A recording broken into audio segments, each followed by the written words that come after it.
com relação ao ministério, como que vocês trabalham juntos? Ela te auxilia com relação a isso também? Ela te dá ideias? Ela fala, por que você não prega sobre isso, sobre aquilo? Como ela te auxilia? Ela nesse ponto, ela é mais de me ajudar depois que a coisa... É mais de aconselhar após o fato. Ela deixa comigo toda essa parte de iniciativa, o que pregar, o que fazer, mas uma vez que eu comecei a fazer, ela encosta e ela diz, olha, assim, senti falta disso, senti que você poderia ter falado mais isso e tudo mais. Então, ela vai mais nessa direção. Então, nesse ponto, como eu disse, pouca gente tem coragem para chegar e dizer assim, pastor, isso aqui faltou no sermão. Sim. Né? Geralmente o pessoal, olha, foi uma maravilha. Bem, a gente sabe como funciona, mas a Minka não, a Minka vem pontuando, né? É minha melhor crítica, ela. Né? Isso me ajuda muito, né? Me ajuda muito. Eu gosto muito de que pessoa com sinceridade diga isso aí.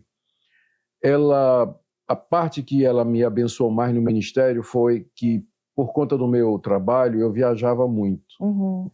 E ela segurou a barra em casa com a criançada, e tomando conta da casa, e criando os meninos e ajudando os meninos quando eu estava fora.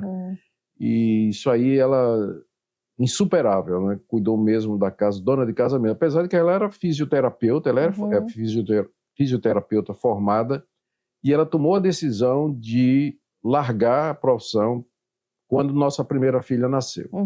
E aí ela se dedicou e até hoje faz isso.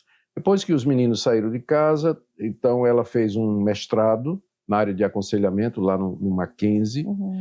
E hoje o ministério dela é aconselhamento, tem grupos de mulheres que ela atende e é o dia todo. Lá em casa, ela é muito mais ocupada do que eu. O telefone dela toca mais do que o meu. Então, uma bênção. Me suportar nas viagens, entender meu ministério. Eu tenho um ministério, agora está menos, né? Mas tinha um ministério mais itinerante, né? Pregava muito fora, no Brasil, no exterior, e ela aguentou isso, entendeu bem isso aí, e estamos aqui. E para o senhor, esse ministério, né, que durante tanto tempo foi tão corrido, de tantos afazeres, como você se sentia com relação a isso? Você se sentia totalmente feliz? Percebia que, né, que exigia de você também como que eu posso te dizer? Renunciar por algum tempo, né, de estar com sua família por conta de um chamado maior. Depois, o senhor, olhando para trás, percebe que talvez tivesse sobrecarregado demais, porque muitos pastores, às vezes, né, e esse chamado é irresistível. Cada vez a gente quer estar mais próximo de Deus, e é como se quanto mais a gente o serve, mais a gente está presente, sente a presença dele. Mas encontrar esse equilíbrio, eu creio que é um dos maiores desafios de quem aceita um chamado e responde, né, a esse chamado. Como foi para o senhor reconhecer ou encontrar esse equilíbrio? Ou o senhor acha que aquele era um momento para isso, agora é para outro? Se eu pudesse voltar, eu viajaria menos. Hoje eu vejo isso. Na época, não tinha como ver. O ministério crescendo, a demanda enorme, oportunidades que apareciam. Então, eu senti que era meu dever fazer isso. Né? E muitas vezes eu começava projetos e aceitava convites e desafios sem antes ter consultado a Deus. Eu tomando por pressuposto que Deus estava me guiando o tempo todo, né? E graças a Deus o ministério cresceu, muita coisa aconteceu, igrejas plantadas, ministério feito, mas eu gostaria de ter tido mais tempo para a família, curtir os meninos viajar mais, apesar de que todo ano a gente fazia uma viagem de Recife para São Paulo, de São Paulo para Recife de carro, né, que era uma viagem que todo mundo esperava, e eram 3, 4 dias na estrada, em hotéis que a gente já conhecia, e aí a gente cresceu com isso. E viajava, e algumas viagens eu podia levar a família, quando era coisa mais próxima, dava para levar a família, outras não. Muita mudança de país, para a África do Sul para fazer um mestrado, depois do Brasil para os Estados Unidos para o doutorado. No doutorado ainda eu tive que ir para a Holanda, e aí os meninos todos já tinham nascido, uma confusão na cabeça. Iam todos juntos? Todos. Na época eles falavam português, inglês e holandês. Quando a gente voltou para o Brasil, a escola onde a gente colocou, que era a escola americana, lá em São Paulo, americana evangélica, a professora chegou uma hora que nos chamou e disse: vocês têm que tomar uma decisão, porque eles não podem ficar com 3 línguas na cabeça, está dificultando Então vocês têm que decidir. E a gente decidiu sacrificar o holandês e ficar com o português e o inglês, falando em casa. Olha, eu nem sabia que ainda existe essa escola americana. Tem Pan American evangélica? Christian Academy, Olha. chamada de PACA. Ah, PACA. A PACA Ah, tá, sim.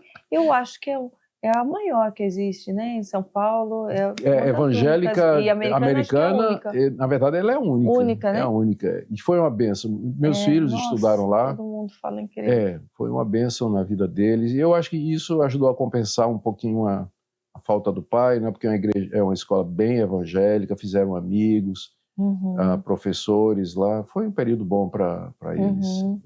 Sou muito grato a Deus por isso. Pastor, como o senhor busca ainda hoje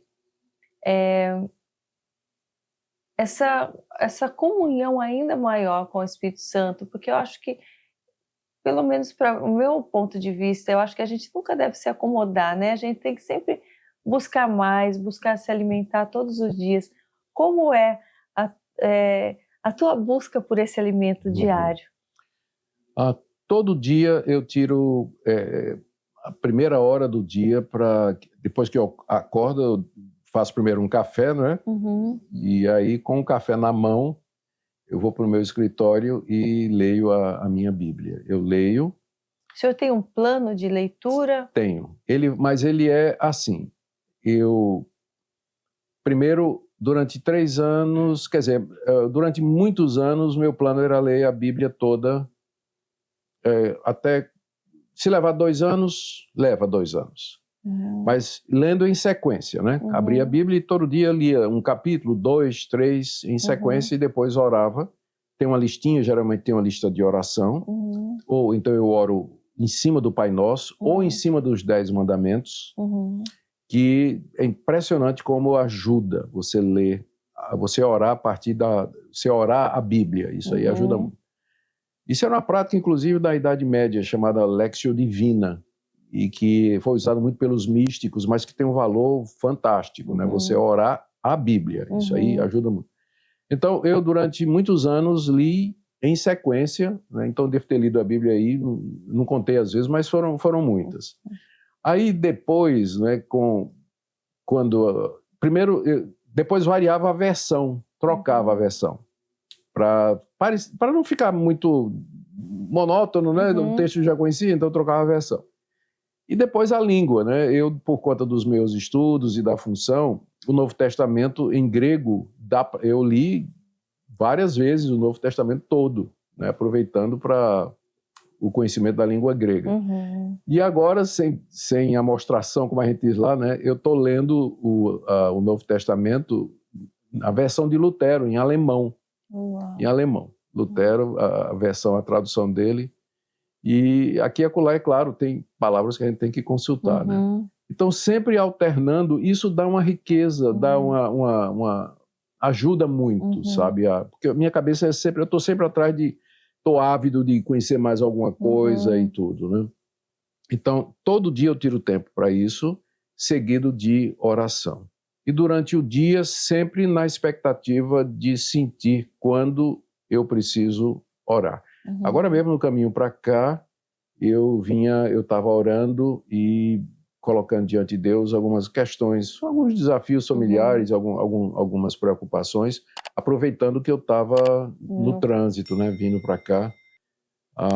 Eu sei que muito crente faz isso e é muito bom. A gente tem que usar todas as oportunidades. Está escrito, orai sem cessar. Sim. E aí, sempre que eu posso, estamos em comunhão com o Senhor.